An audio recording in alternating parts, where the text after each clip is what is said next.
Hello and welcome. I wanted to record a brief intro to this video because the project grew far beyond what I thought it was going to be. What I originally intended was just to try a different wine, and what it grew into was a real investigation to the history of Georgian wine, which I now firmly believe to be the world's oldest wine. It's made in these quavies and has been for thousands of years. In fact, fragments of these pots with grape residue have been found dating back to 6,000 years BC. The grapes are old, the winemaking method's old, the quavies, which you can see here, if I move to the side, are buried in the ground and the wine is taken out afterwards and matured. It's a beautiful countryside, very old winemaking country. So with that, I'd really encourage you to enjoy this video, and please watch the afterward if you're at all interested in the history of this wine and this winemaking region, and how you might enjoy it with your friends in a conversational evening. Thank you. Enjoy the video. Hello, I'm Anthony, the Eclectic Chef. Welcome back to our channel. Today, I'm going to talk to you about this wine, Mukhuzani Georgian dry red wine. I saw this at my international supermarket. It was $10 to $11. And I thought, out of curiosity, I'll buy a bottle and see what it's like. And I'll tell you now, for $10 to $11, it's not that bad at all. Okay, Georgian red wine. This is not from the state of Georgia in the southeast United States. This is from the country of Georgia in the Caucasus. The Caucasus is an area of 3 or 4 countries east of Turkey, south of Russia, and bounded by the Black Sea.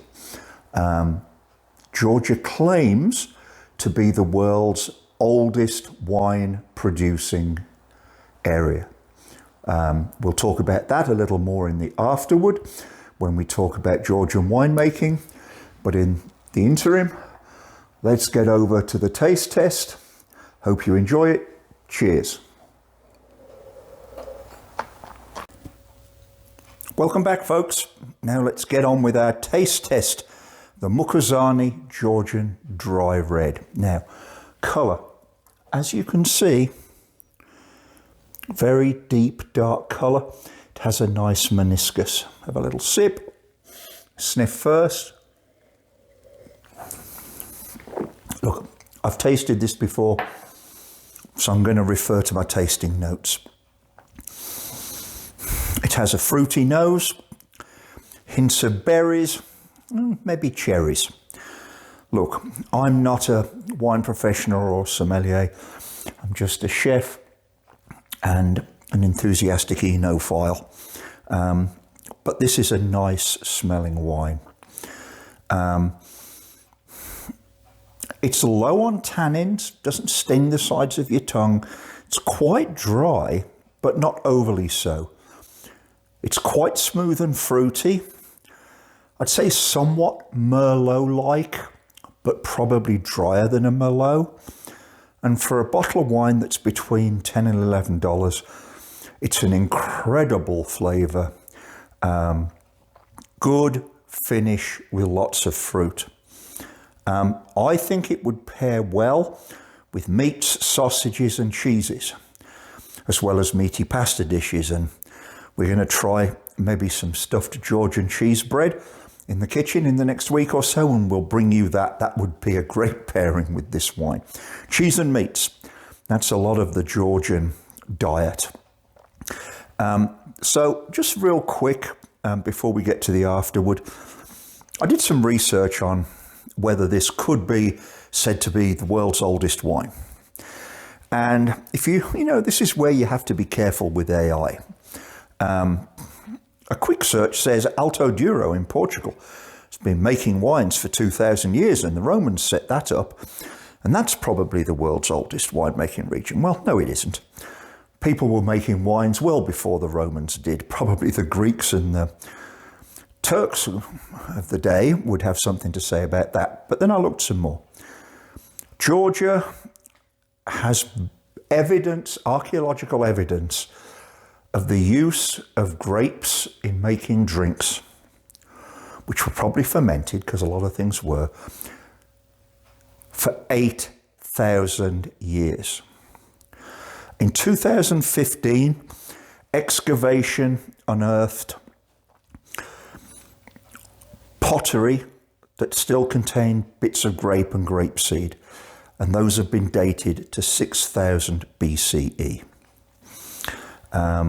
So, you know, I'll give it to the Georgians on this one. They probably do have the world's oldest wine. We'll talk a little bit more about that in the afterward, but this would be a great conversational wine for you to serve with friends, with flatbreads, lamb kebabs, chicken kebabs, cheeses. Not quite Georgian food, but very similar from that area. And you'd be able to have a great conversation about how old this wine might just be. With that, thank you so much for watching. If you enjoyed this video, please share with your friends. And we will just give you a little bit more history and some pictures in the afterward. Hello, and welcome to our afterward on the Georgian dry red wine Mukhuzani. We'll start out by looking at a map of the wine producing regions of Georgia. I've circled Kakheti and put an arrow to the town where our wine comes from. It's worthy of note that the southeast of Georgia, this area where our wine came from, was where archaeologists back in the 2010s found the 6000 BC, 8,000-year-old pieces of pottery that confirmed that was how long this had been a winemaking region of Georgia. You'll notice the map at the inset in the top right of that map showing where Georgia actually is. For those of you familiar with geography, you'll notice that it's really at the crossroads of the roads to everywhere in the ancient world, and that certainly affected Georgia's history. Situated, as I said, at the crossroads of Europe, Asia and the Middle East, and enjoying a climate and terrain perfectly suited for the cultivation of grapes, ancient Georgia supplied wines and vines to the first cities of the Fertile Crescent, Babylon and Ur. However, Georgia's location had made it vulnerable to a host of adversaries throughout history.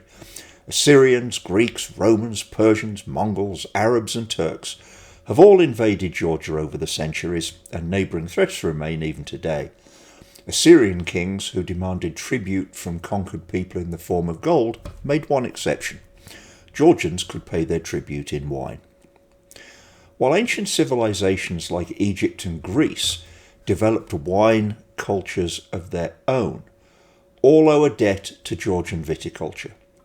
The ancient Greek writings of both Homer and Apollonius of Rhodes include mentions of Georgia's traditions of wine growing and winemaking. Writing in the British Financial Times in 2013, Andrew Jefford writes that Georgia is a land of multiple wine astonishments. Archaeologists are unsure whether wine's birthplace was in southern Anatolia or Transcaucasia. What is beyond doubt, though, is that Georgia is the only country in the world where winemaking methods that were developed up to 8,000 years ago have not only never been abandoned, but remain in many ways best practice. Georgia's winemakers are the guardians of wine's oldest tradition, and they're happy that this is now both recognised and respected. There are two compelling reasons to seek out Georgian wines. The first is its repertoire of indigenous grape varieties. 5 125 varieties survive, out to a total thought to have once numbered 1,400 and more. The second is precisely these old ways. The chance to taste wines that have been fermented in the buried, wax-lined clay jars the Georgians called quaveries. Human skeletons have been found in contented repose within these ancient jars. Let's move on by talking about the Saperavi grape that constitutes 100% of our Mukuzani red wine. Saperavi is the most important red grape variety in Georgia and also plays an important role in the wines of former Soviet republics, including Russia, Moldova, Ukraine and Belarus. The name Saperavi means dye in Georgian and reflects the extremely dark colour of the wines it makes. This deep colour is due to the fact that Saperavi belongs to a small group of grape varieties known as teinturier grapes. Teinturier is a French term meaning to dye or stain. What makes these grapes unique is that in addition to having red skins, they also have red pulp or flesh. Most red wine grapes have red skins and clear pulp, and the colour of their wines is obtained when the clear juice comes into contact with the skins during fermentation. As an aside, you may be interested to learn that the Saperavi grape does very well on the east coast of the United States, where some enthusiastic winemakers are growing it to make some rather different American wines. In the description, I've put a link to the website of the winemaker Concho & Co., where they talk at some length about the terroir that assists the very different taste of the Mukuzani wine. But I do like their description of it, and I promise you, I did not read this before I made my tasting notes, but I feel quite validated because they're pretty much in line with what I said. Mukuzani, also called the Prince of Georgian wines, is one of the best known dry red wines in Georgia. The wine has dark pomegranate colour with a vibrant bouquet of cherry and black currants that balances perfectly with hints of vanilla and oak. Mukuzani has a harmonious taste, yes it does, which demonstrates its great potential and high levels of ripe phenols and lingers pleasantly for quite some time. Yes folks, this is a very good drinking wine, frankly, for 10 to 11 bucks.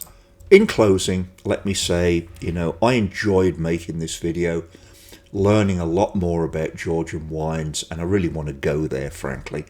But as I said earlier, I'd really encourage you to get a bottle or two of this and have an evening with some treasured friends just to discuss Georgian food and wine history, if they're the sort of people that would appreciate that.